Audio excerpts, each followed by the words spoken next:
ॐ सहना भवतु सहनौ भुनक्तु सह वीर्यं करवावहै तेजस्विनावधीतमस्तु मा विद्विषावहै। ॐ शान्ति शान्ति शान्ति। शांति। हरि ओम। श्री गुरुभ्यो नमः। हरि ओम। ॐ पार्थाय प्रतिबोधितां भगवता नारायणेन स्वयं व्यासेन ग्रसिता पुराणमुनिना मध्ये महाभारतम् अद्वैतामृतवर्षिणीं भगवतीम् अष्टादशाध्यायिनीम् अम्ब त्वामनुसन्दधामि भगवद्गीते भवद्वेषिणी। नमोऽस्तु ते व्यास विशाल बुद्धे फुल्लारविन्दायतपत्रनेत्र येन त्वया भारततैलपूर्णः प्रज्वालितो ज्ञानमयः प्रदीपः प्रपन्नपारिजाताय तोत्रवेत्रैकपाणये ज्ञानमुद्राय कृष्णाय गीतामृतदुहे नमः। सर्वोपनिषदो गावो दुग्धा गोपालनन्दनः पार्थो वत्सः सुधीर्भोक्ता दुग्धं गीतामृतं महत्। वसुदेवसुतं देवं कंसचाणूरमर्दनं देवकी परमानन्दं कृष्णं वन्दे जगद्गुरुं। भीमद्रोणतटा जयद्रथजला गान्धारिनीलोत्पला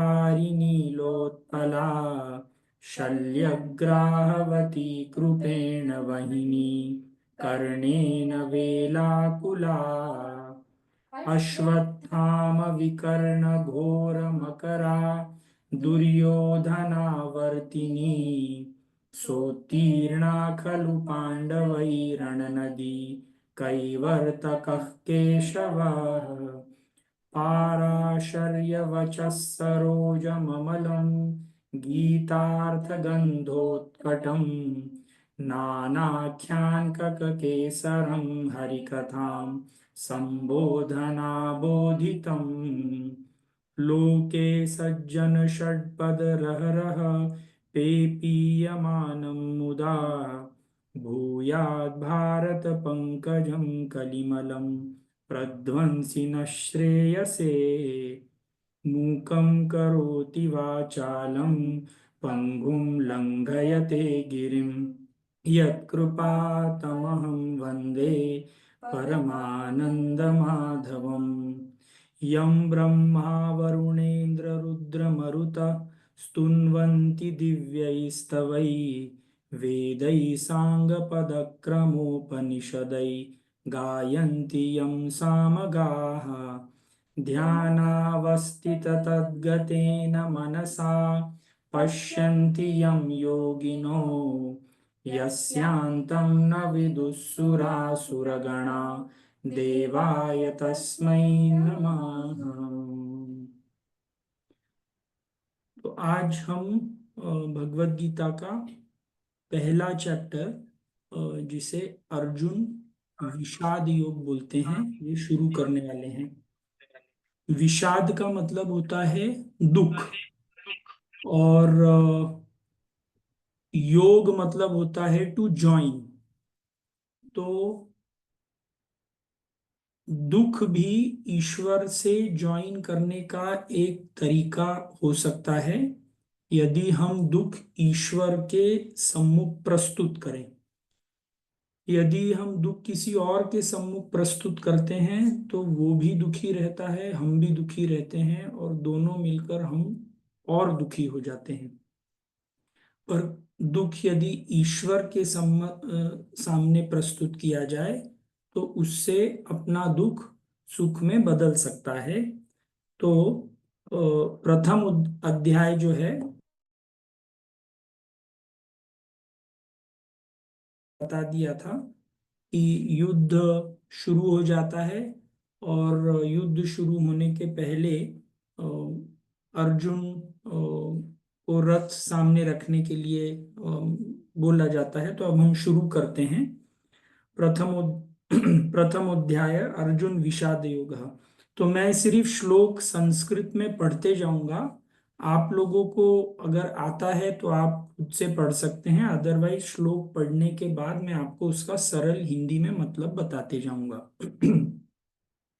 धृतराष्ट्र उवाच धर्मक्षेत्रे कुरुक्षेत्रे समवेतायुयुत्सवः मामकाः पांडवाश्चैव किमकुर्वत संजय। तो सबसे पहले आप सब लोगों को पता है कि अ, संजय जी को अ, दिव्य दृष्टि वेद व्यास जी ने दी थी। तो उनको युद्ध में क्या चल रहा है, कौन कैसा सोच रहा है, क्या हो रहा है, ये सब चीजें पता चल रही थी। तो इसमें वो धृतराष्ट्र संजय जी से सवाल पूछते हैं, इस धर्म क्षेत्र में जो कुरुक्षेत्र है, यहाँ पे समवेता मतलब जो सब जमे हुए हैं, ये सब जो जमे हुए हैं युद्ध की इच्छा से, इसमें जो मेरे लोग हैं, मतलब मेरे मतलब इनका कहने का मतलब है जो कौरव हैं, कौरव और पांडव क्या कर रहे हैं, ऐसे वो संजय से प्रश्न करते हैं। तो दूसरा श्लोक है, संजय उनको बताते हैं। संजय उवाच दृष्ट्वा तु पाण्डवानीकं व्यूढं दुर्योधनस्तदा आचार्यमुपसंगम्य राजा वचनमब्रवीत्। तो इसके बाद संजय उनको धृतराष्ट्र को बताते हैं कि दुर्योधन ने पांडवों की सेना को देखा। दृष्टवा मतलब देखा, आनिकम मतलब सेना। तो दुर्योधन ने पांडवों की सेना को देख करके, उस समय पर सेना अलग अलग फॉर्मेशन में, जैसे हम जब आर्मी में जब युद्ध करने जाते हैं, इंडियन आर्मी जाती है, तो उन लोगों का अलग अलग एक फॉर्मेशन रहता है। किसी जगह को हराने के लिए कोई एक तरीके से खड़ा रहता है, कोई दूसरे तरीके से खड़ा रहता है। तो वो संजय जी धृतराष्ट्र को बोलते हैं कि ये पांडवों की दुर्योधन पांडवों की सेना देख करके आचार्य आचार्य मतलब द्रोणाचार्य जी के पास जाता है और आगे ये बोलता है। तो दृष्ट्वा तु पांडवानीकम व्यूढ़म दुर्योधनस्तदा आचार्य उपसंगम्य राजा वचनम अब्रवीत। व्यूढ़म एक वो सेना का फॉर्मेशन है। तो इसमें आप पहले इसमें ही देखेंगे कि एक्चुअली दुर्योधन राजा तो था नहीं। दुर्योधन पहले लाइन से ही उसके मन में राजा बनने की इच्छा थी। राजा तो धृतराष्ट्र थे और सेनापति अभी भीष्म पितामह हैं। तभी भी उसके मन में ऐसी फीलिंग है कि वो राजा है, और वो द्रोणाचार्य जी से मिलने जाता है और बात करता है। इस पूरे चैप्टर में जब दुर्योधन इन लोगों से बात कर रहा है, आप देखेंगे कि उसकी हर एक बात बहुत ही कंफ्यूज्ड है। उसको क्या बोलना है ये समझ में नहीं आ रहा है, और हर एक चीज में उसको अपनी अपना गर्व बहुत ज्यादा है। तो नेक्स्ट लाइन में वो बोलते हैं, पश्येताम पांडुपुत्राणाम आचार्य महतीं चमूं व्यूढ़ाम द्रुपद पुत्रेण तव शिष्येण धीमता।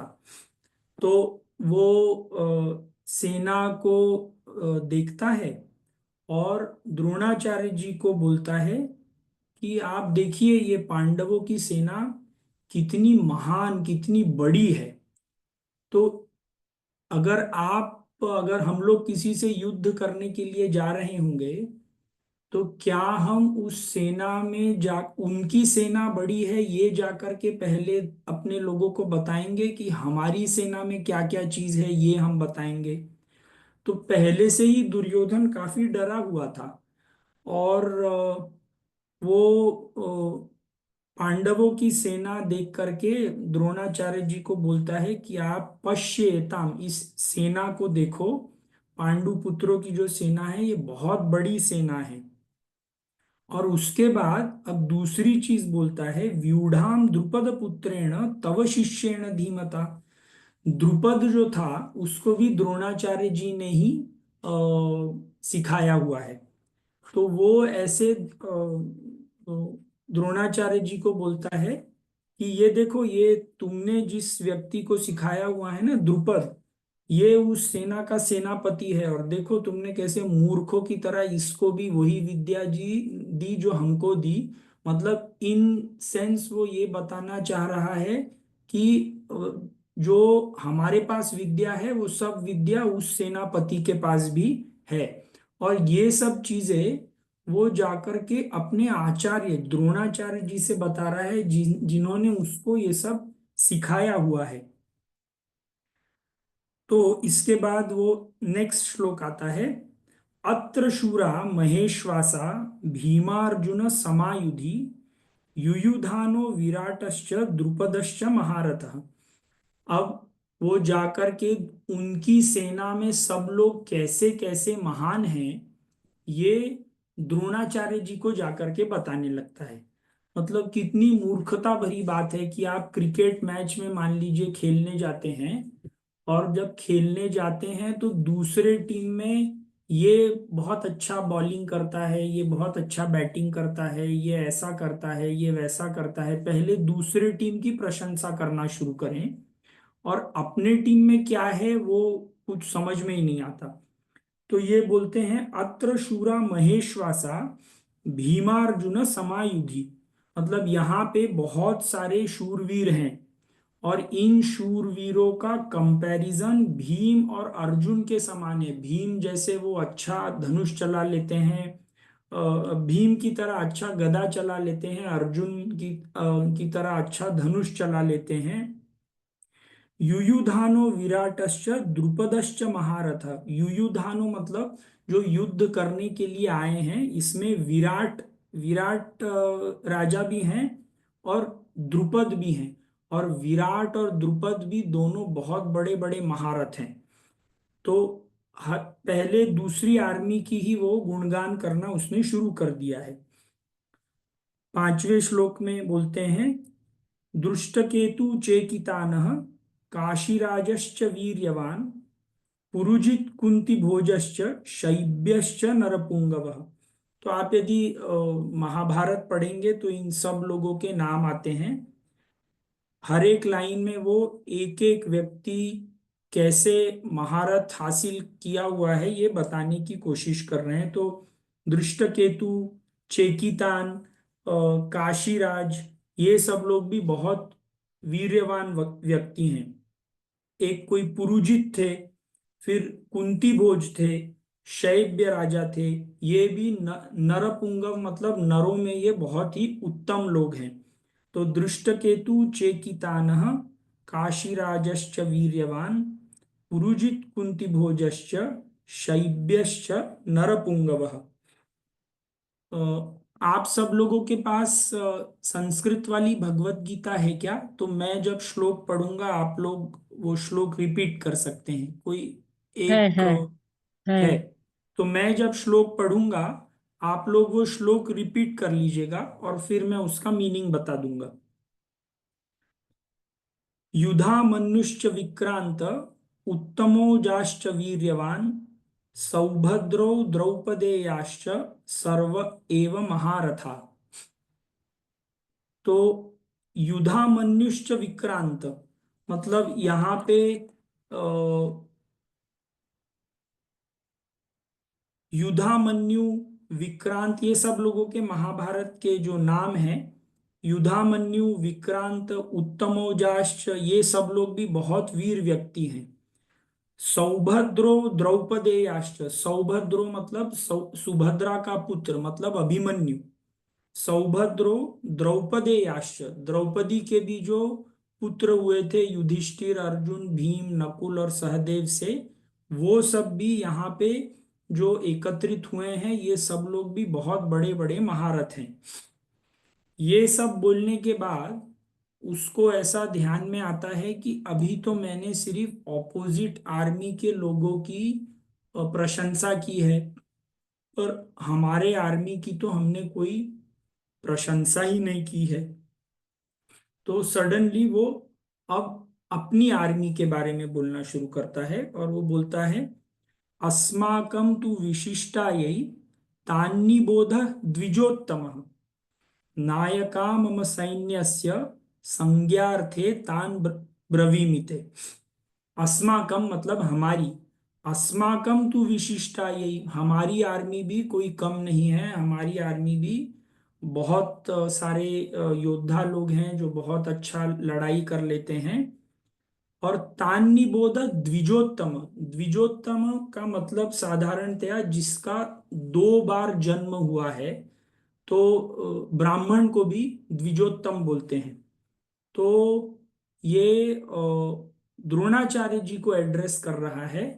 और द्रोणा ब्राह्मण का साधारणतया जो कैरेक्टरिस्टिक्स रहती हैं वो पढ़ाई लिखाई करने की, वेद पढ़ने की रहती है। और द्रोणाचार्य जी तो अभी युद्ध करने के लिए आए हैं, तो वो उनको बोलता है कि आप द्विजोत्तम है, मतलब ये इनडायरेक्टली उनके ऊपर एक उसने ताना कसा है कि आप द्विजोत्तम हैं, ब्राह्मण हैं, तो आप में सात्विक गुण बहुत ज्यादा हैं, तो क्या ये आप लड़ाई कर पाओगे कि हम लोग आपके सेनापति मतलब आपके अंडर यदि युद्ध करते हैं, तो क्या हम ये युद्ध जीत पाएंगे? साधारणतया उसको अपने गुरु को ये नहीं बोलना चाहिए था। और वो अपने ही गुरु को अपनी सेना के बारे में बताता है जैसे उनको अपनी सेना के बारे में कोई ज्ञान ही नहीं था। अस्माकं तु विशिष्टा यही तान्निबोध द्विजोत्तम नायका मम सैन्यस्य संज्ञार्थे तान ब्रवीमिते। मतलब यदि आपको हमारे सेना के सब लोग पता नहीं है, तो आपकी जानकारी के लिए मैं अपनी सेना में कौन कौन है ये भी आपको बताना चाहता हूं। तो ये अब देखा जाए तो बहुत मूर्खता भरी बात है। वो पहले दूसरे सेना के बारे में पहले बताता है, फिर हमारी सेना में कौन है, आपने सेना बनाने के टाइम में तो आपको सब पता रहेगा, तभी भी वो जा करके ये काम उसको करना ही नहीं चाहिए था।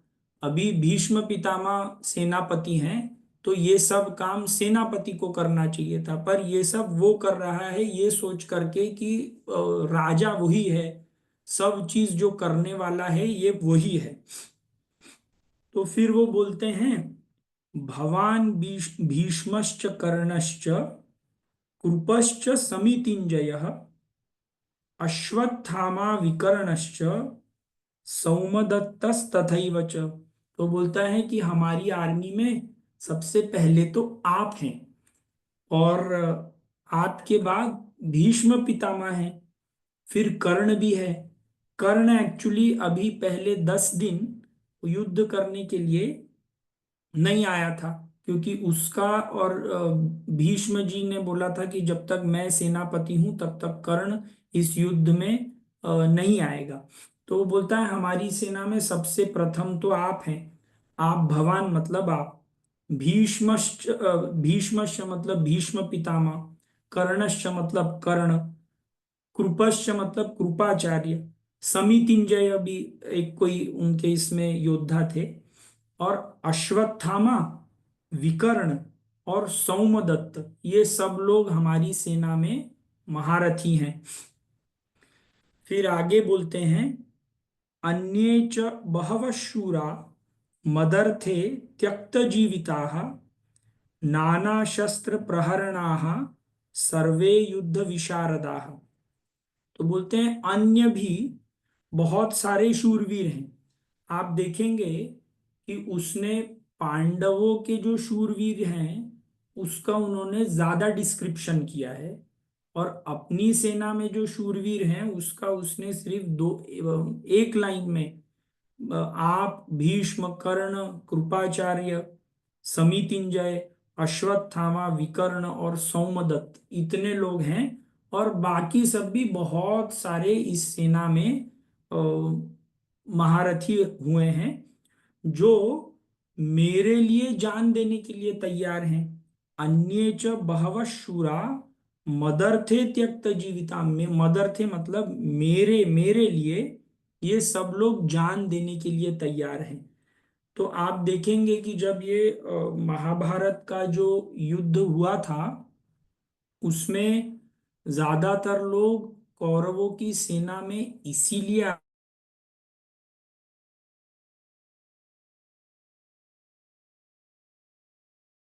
में आए थे, और बहुत कम लोग दुर्योधन के लिए अपनी जान देने के लिए तैयार थे।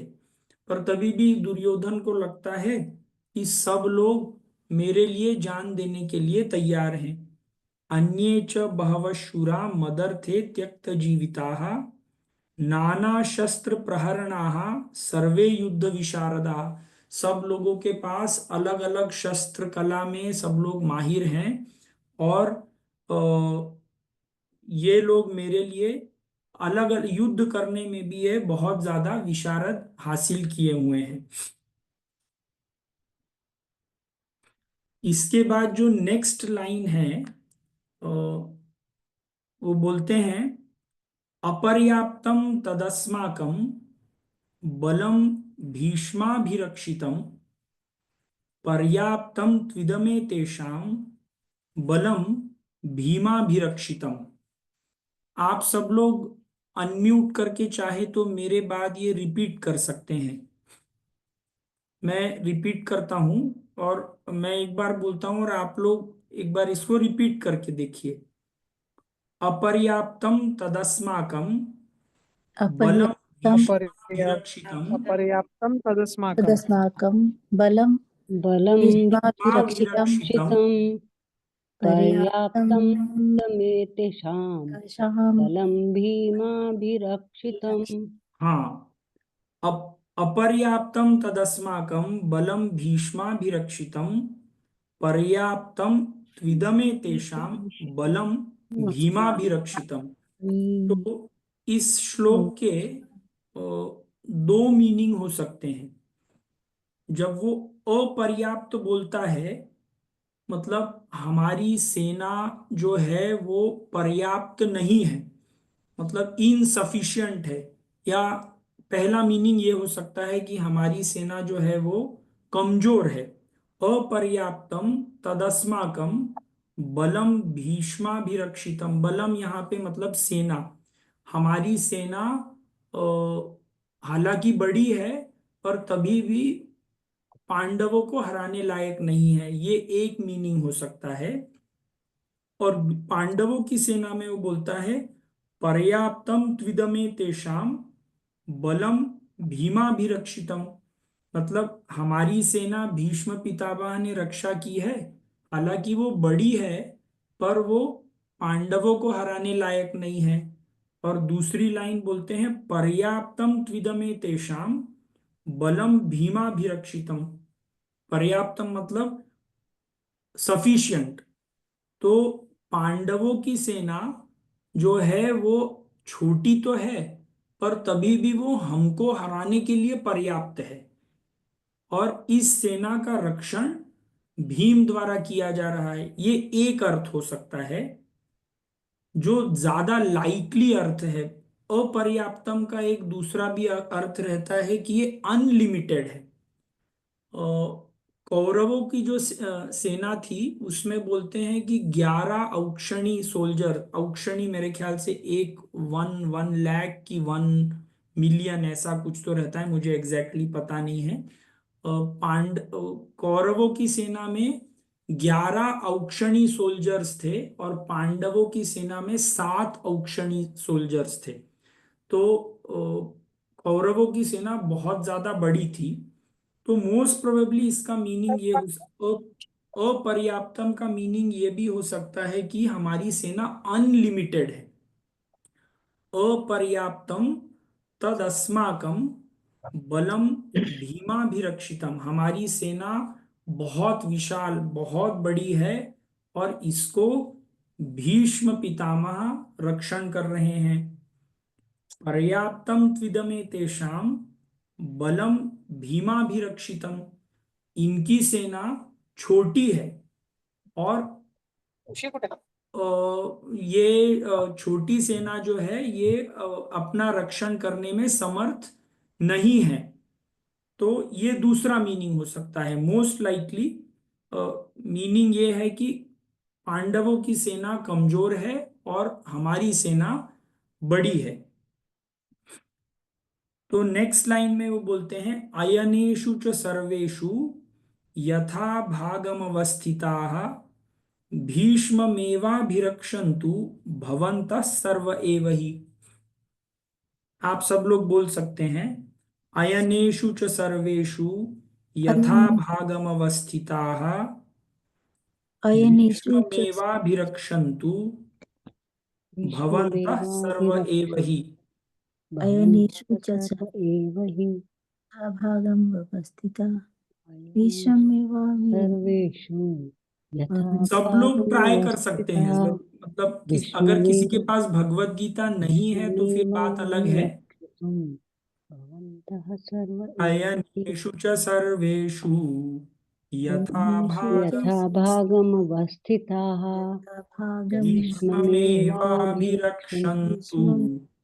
भवन्तः सर्व एव हि। भीष्ममेवाभिरक्षन्तु भवन्तः सर्व एव हि। Very good. तो एक बार फिर से रिपीट करेंगे अयनेषु च सर्वेषु यथा भागमवस्थिताः भीष्ममेवाभिरक्षन्तु भवन्तः सर्व एव हि। तो अब वो बोलते हैं कि सब लोग जो इस सेना में हैं, इस सेना में अयनेषु च सर्वेषु यथा भागम अवस्थिता, जैसे हर एक वॉर फील्ड में अलग अलग डिपार्टमेंट रहते हैं, तो वो बोल रहे हैं कि सब लोगों को भीष्म पितामह की रक्षा करनी है। पर रक्षा कैसे करनी है? अपना काम धाम छोड़ करके भीष्म को कवर नहीं कर लेना है, नहीं तो सब लोग लड़ना झगड़ना छोड़ करके सबको भीष्म को ही रक्षा करनी है तो सब लोग उनके साइड में आ जाएंगे। तो वो बोलते हैं अयनेषु च सर्वेषु यथा भागम अवस्थिता, आप जिस विभाग में काम कर रहे हैं वहीं से आप भीष्म की रक्षा करेंगे।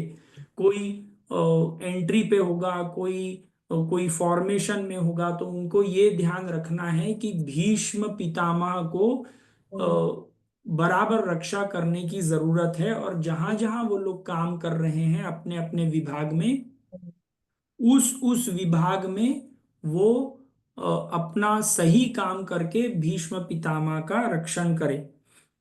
भीष्ममेवाभिरक्षन्तु भवन्तः सर्व एव हि, मतलब आप सब लोग भीष्म पितामह की रक्षा करेंगे।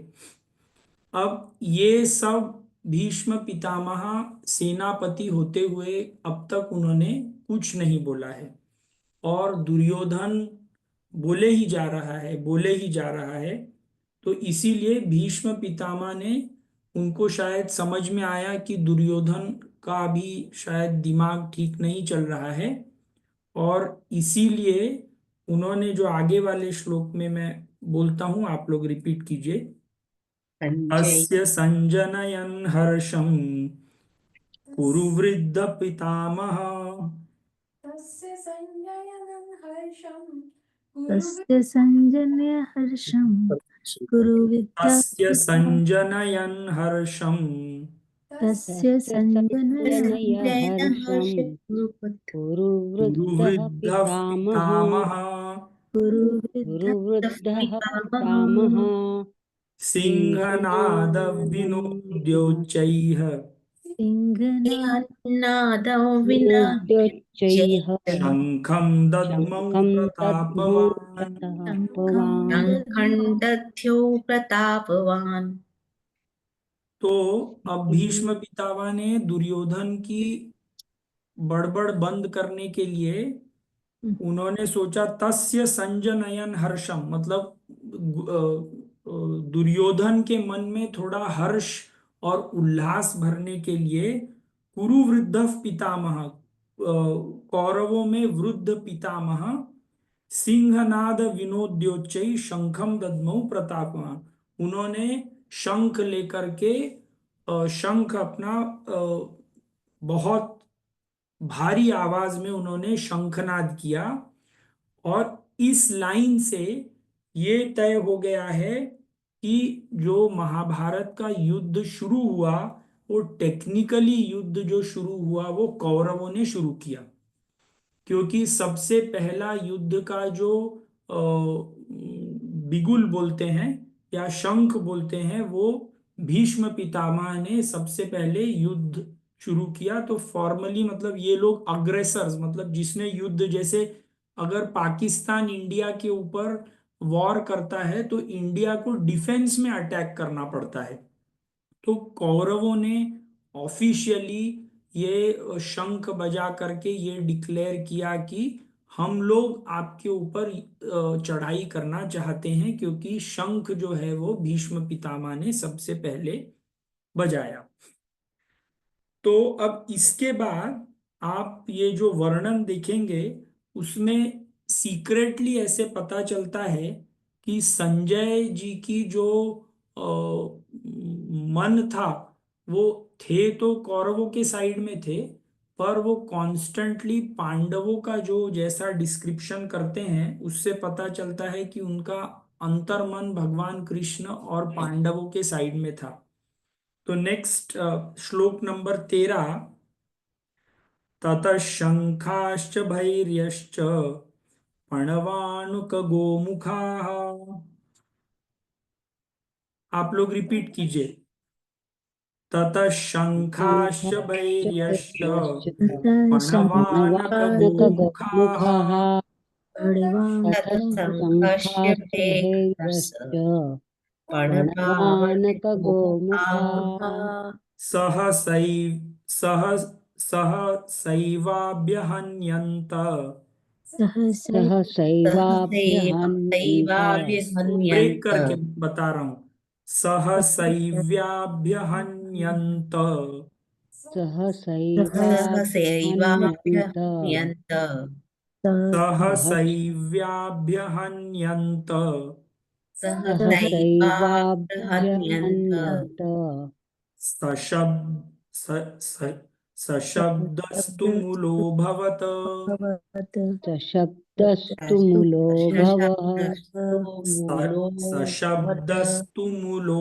भवत् सशब्दस्तु मूलोऽभवत्, सशब्दस्तु मूलोऽभवत् ततः शङ्खाश्च भैर्यश्च ततः प्रणवानकगोमुखाः पणवानकगोमुखाः मुखा प्रणवानकगोमुखाः प्रणवानकगोमुखाः सहसैव्याभ्यहन्यन्त, सहसैवाभ्यहन्यन्त सहसैवाभ्यहन्यन्त सशब्दस्तु मूलोऽभवत्, मूलोऽभवत् सहशब्दस्तु मूलो भवत् सशब्दस्तु मूलोऽभवत्।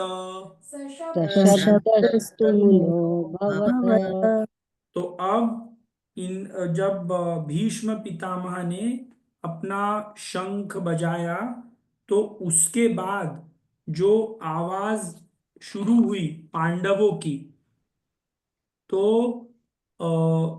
ये शंख भैर्य पणवानक गोमुखा ये सब उस समय के इंस्ट्रूमेंट है। वो एक मुझे उसका मराठी में नाम, शंख एक तुतारी करके रहती है, जैसे आपने अगर कभी शिवाजी सीरियल देखा होगा तो वो एक तुतारी करके एक इंस्ट्रूमेंट रहता है जो बजाया जाता है युद्ध और इन सब लोगों के इसमें।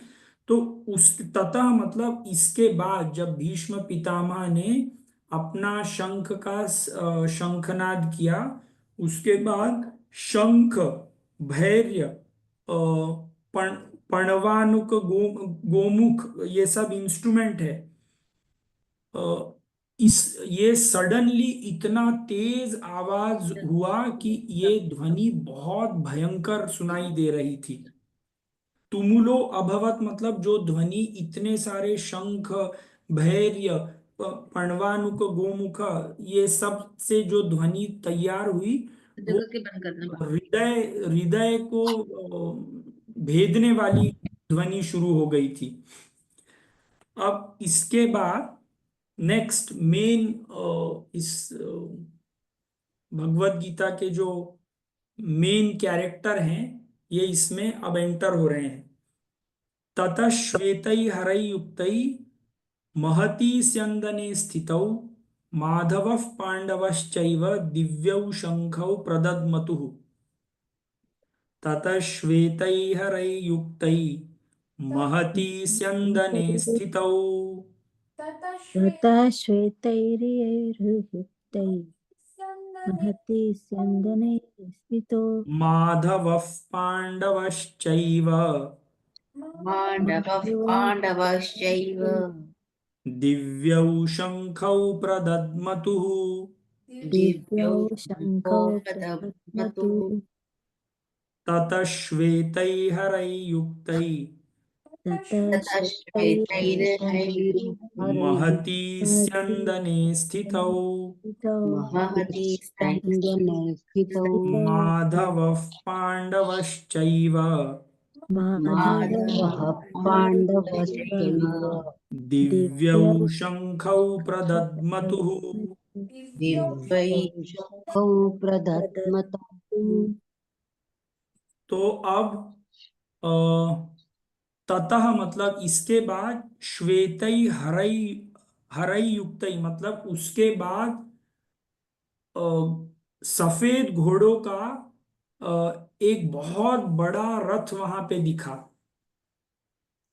स्यंदन मतलब रथ, और उस सफेद घोड़ों के रथ पर जलेंद्र भगवान स्वामी कृष्ण और पांडवश्चैव, पांडवश्चैव मतलब अर्जुन, ये भगवान कृष्ण और अर्जुन दिव्यौ शंखौ प्रदद्मतहु मतलब वहां पे उन्होंने अपना दिव्य शंख जो है वो उन्होंने बजाया।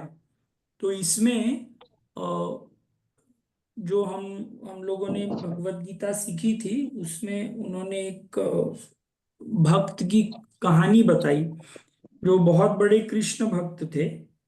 तो उनसे किसी ने पूछा कि क्या आपने भगवत गीता पढ़ी है? तो उन्होंने बोला नहीं, मैंने भगवत गीता नहीं पढ़ी। तो उनसे पूछा गया क्यों, आप तो इतने बड़े कृष्ण भक्त हैं, तो क्यों आपने भगवत गीता अब तक नहीं पढ़ी है? तो उन्होंने बोला कि मैं जब ये पहले श्लोक के ऊपर, मतलब इस श्लोक के ऊपर आता हूं, ततः श्वेतै हरै युक्तै महती स्यंदने स्थितौ माधवः पांडवश्चैव दिव्यौ शंखौ प्रदद्मतुः। वो बोलते हैं कि मैं जब इस श्लोक के ऊपर आता हूँ और मुझे भगवान कृष्ण दिख जाते हैं कि वो अर्जुन के सारथी बन करके रथ के ऊपर आ रहे हैं, इसके बाद मैं आगे बढ़ ही नहीं पाता। मैं मतलब उनको देख करके ही मैं मतलब आगे कुछ हो ही नहीं पाता मुझसे।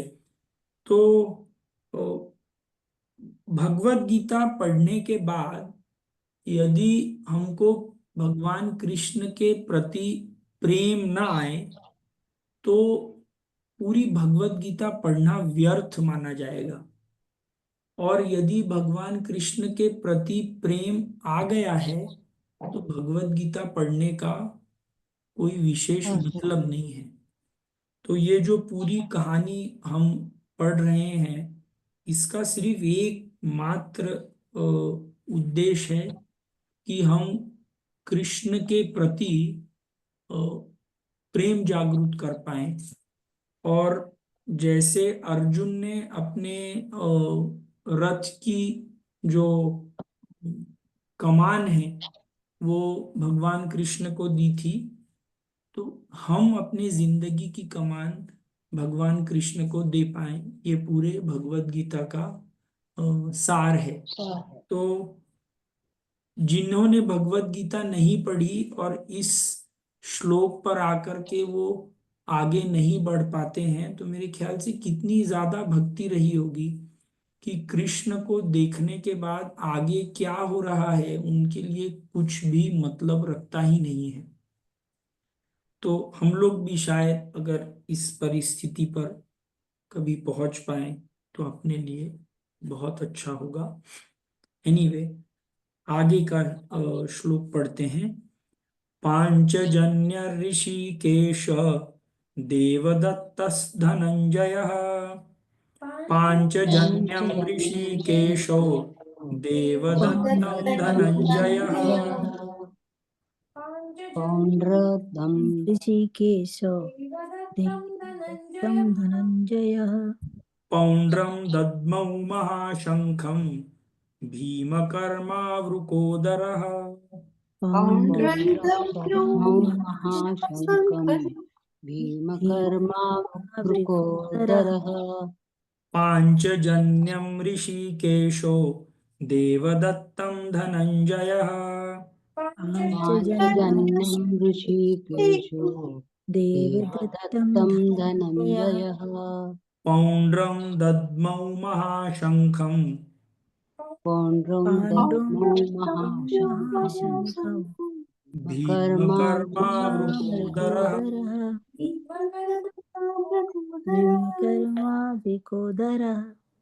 तो अब इसमें देखिए, संजय जी ने पांडवों की सेना का जिस तरीके से वर्णन किया है, वो बोलते हैं पांचजन्य ऋषिकेशः देवदत्त धनंजय। ऋषिकेश मतलब भगवान कृष्ण। ऋषिकेश का मतलब रहता है ऋषि का ईश। ऋषि मतलब 5 सेंसेस, जो 5 सेंसेस के 5 इंद्रियों के जो ईश हैं वो ऋषिकेश। उनके शंख का नाम था पांचजन्य। तो पांचजन्य ऋषिकेशः देवदत्त धनंजय। और धनंजय मतलब अर्जुन। अर्जुन के शंख का नाम था देवदत्त। देवदत्त। पौंड्रम दद्मौ महाशंखम भीमकर्मा वृकोदरः। आप भीम के शंख का नाम था पौंड्रम। पौंड्र पौंड्रम दद्मौ मतलब बजाया। पौंड्रम दद्मौ महाशंखम शंख बजाया। भीमकर्मा वृकोदरः। पौंड्रे नाम का शंख बजाया। वृक, वृक का मतलब वुल्फ रहता है। वुल्फ, वुल्फ को हिंदी में क्या बोलते हैं मुझे पता नहीं। भेड़िया। भेड़िया। तो भीम कर्मा वृकोदरः मतलब भीम की जो भूख थी वो बहुत ज्यादा थी, पर पेट जो है वो वुल्फ की तरह, मतलब पेट पतला था। मतलब ऐसा नहीं कि भूख ज्यादा थी मतलब वो हलवाई जैसे पेट बाहर आकर के गिरे जा रहा था। भूख बहुत ज्यादा थी, पर पेट जो है वो एक उधर लिखो। वृक की तरह, मतलब वुल्फ की तरह था। तो पांचजन्यम ऋषिकेशो इथे देवदत्तं मागे पाहिजे। धनंजयः। पौंड्रम दद्मौ महाशंखं भीमकर्मावृकोदरः। नेक्स्ट श्लोक नंबर 16। अनंत विजयं राजा हे कुन्तीपुत्रो युधिष्ठिरः। इथे 13 आहे तर इथे 14 देवश्च अनंत विजयं राजा कुन्तीपुत्रो युधिष्ठिरः। अनंत विजयं राजा कुन्तीपुत्रो युधिष्ठिरः।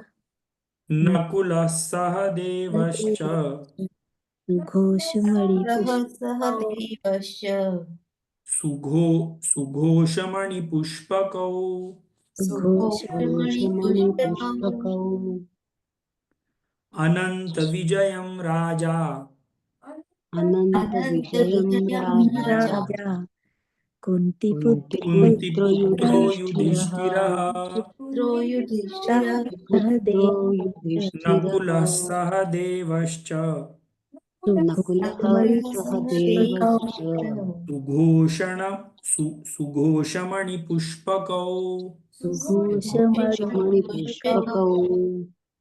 तो अब इसमें भी वो सब लोगों के शंखों का नाम बता रहे हैं। तो कुंती पुत्र युधिष्ठिर का अनंत विजय नाम करके शंख था जो उन्होंने बजाया, और नकुल का सुघोष करके सुघोष नाम था शंख का जो उसने बजाया, और सहदेव का मणिपुष्पक नाम शंख का नाम था जो सहदेव ने बजाया। अब नेक्स्ट लाइन में काश काशश काश्च परमेश्वासः काशश्च परमेश्वासः परमेश्वासः शिखण्डी च महारथः शिखण्डी च शिखण्डी च महारथः महारथः दृष्टद्युम्नो विराटश्च दृष्टद्युम्नो दृष्टद्युम्नो विराटश्च विराटश्च सात्यकीश्च सात्यकीश्चापराजितः। सात्विकीश्च पराजितः। पराजितः। तो इसमें भी उन्होंने सबके नाम दूसरे आर्मी के कुछ नाम बताए हैं। काशी के राजा जो थे वो महान परमेश्वास मतलब वो महान धनुर्धर हैं। शिखंडी च महारथ, शिखंडी भी बहुत बड़ा महारथी व्यक्ति है। दृष्टद्युम्नो विराटश्च सात्यकीश्च पराजितः। तो दृष्टद्युम्न, विराट, सात्यकी, द्रुपद और द्रौपदी के पुत्र द्रौपदेयाश्च मतलब द्रौपदी के पुत्र सब लोग ने अपने अपने शंख बजाए और सब लोग महान योद्धा हैं। तो अब हम ये नेक्स्ट द्रुपदो द्रौपदेयाश्च द्रुपदो द्रौपदेयाश्च सर्वशः पृथ्वीपते सर्वशः पृथ्वीपते सौभद्रश्च महाबाहुः सौभद्रश्च सौभद्रश्च महाबाहुः शङ्खान् दद्मुः पृथक् पृथक्। शङ्खान् दद्मुः पृथक् पृथक्। तो द्रुपद द्रौपदेयाश्च मतलब द्रौपदी के जो बेटे थे सब लोग सर्वशः पृथ्वीपते, सब लोग मतलब बड़े महान योद्धा हैं। सौभद्रश्च महाबाहु, सौभद्रश्च मतलब अभिमन्यु, सुभद्रा का बेटा, वो भी बहुत महान योद्धा है। शंखान दद्मु पृथक पृथक, इन सब लोगों ने अपने अपने शंख अलग अलग बजाए ना इस श्लोक में बोला है। अब सघोषो धार्तराष्ट्राणाम् धार्तराष्ट्राणां हृदयानि व्यदारयत। हृदयानि विदारयत प्रदारयत। नभश्च पृथिवीं चैव नभश्च नभश्च पृथिवीं चैव तुमुलो व्यनुनाद तुमुलो व्यनुनादयन्। व्यनुनादयन्। सघोषो धार्तराष्ट्राणाम् हृदयानि व्यदारयत। हृदयानि व्यदारयत व्यदारत। नभश्च पृथिवीं चैव नभश्च पृथिवीं चैव तुमुलो व्यनुनादयन्। तुमुलो व्यनुनादयन्। तो सघोषो धार्तराष्ट्रा नाम मतलब धृतराष्ट्र के जो पुत्र, मतलब ये कौरवों की बात कर रहे हैं। इस सब आवाज से सघोषो धार्तराष्ट्रा नाम सब कौरवों के जो हृदय है वो बहुत मतलब उनका जो उत्साह है वो कम हो गया ऐसे लगता है। नभश्च पृथ्वीं चैव तुमुलो व्यनुनादयन्, तो इन सब शंखों से और बाकी के सब इंस्ट्रूमेंट से जो आवाज हुई उससे पूरा आसमान और पृथ्वी में इतना ज्यादा आवाज हुआ कि दुर्योधन और उनकी सेनाओं का मनोबल बहुत कम हो गया, ऐसे संजय जी धृतराष्ट्र को बताते हैं। तो आप देखेंगे कि संजय जी हर बार बीच बीच में ऐसा कुछ बोलते रहते हैं जिससे धृतराष्ट्र को शायद ये पता चल जाए कि एंड रिजल्ट क्या होने वाला है और वो युद्ध को कैंसल कर दे।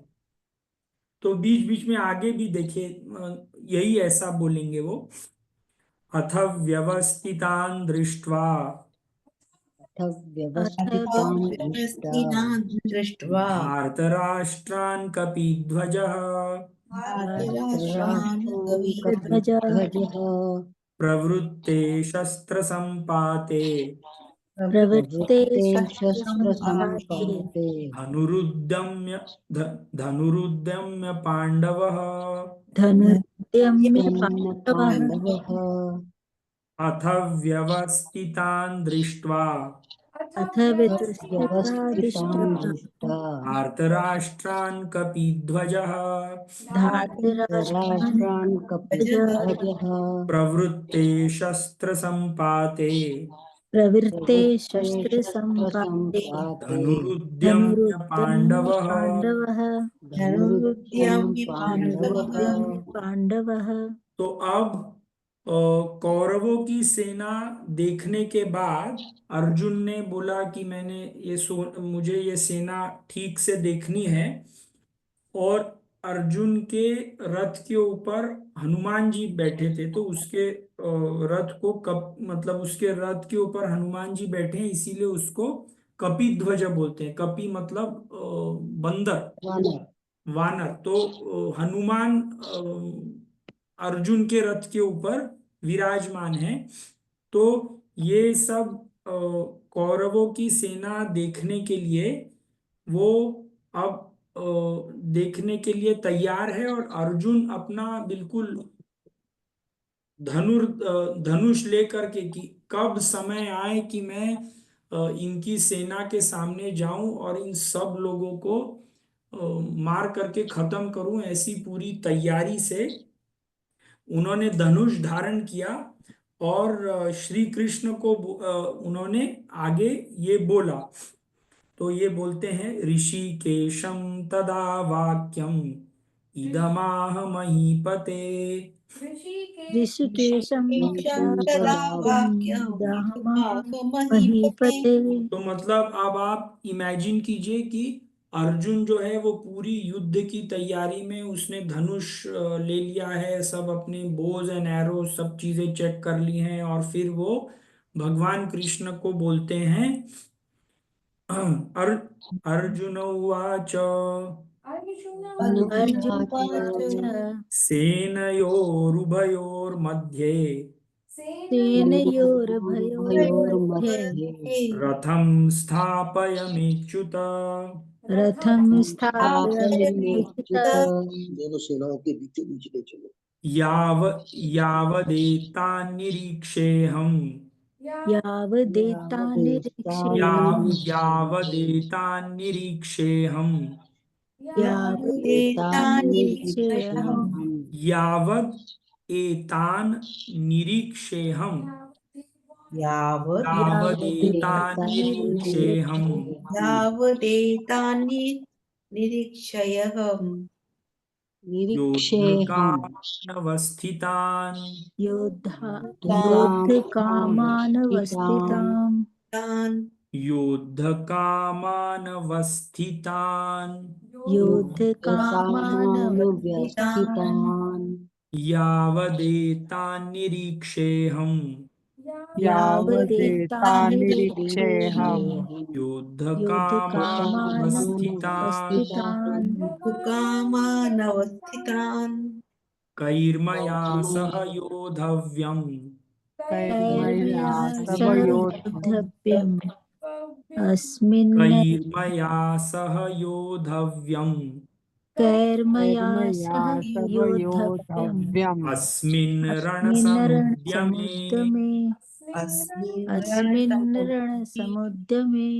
तो अब अर्जुन पूरी युद्ध की तैयारी करने के बाद भगवान श्री कृष्ण के को बोलते हैं कि मेरा रथ अब आप ये दोनों सेनाओं के बीच में जाकर के रख दीजिए, ताकि मैं ये कौरवों की जो सेना है इसको बराबर से निरीक्षण कर सकूं, और यहाँ पे कौन कौन युद्ध करने के लिए आया है ये मुझे देखना है कि कौन कहाँ से कौन आए हैं, किसकी क्या एबिलिटी है, ये सब मुझे निरीक्षण करने के लिए आप मेरा रथ जा करके बीच में, दोनों सेनाओं के बीच में रख दीजिए।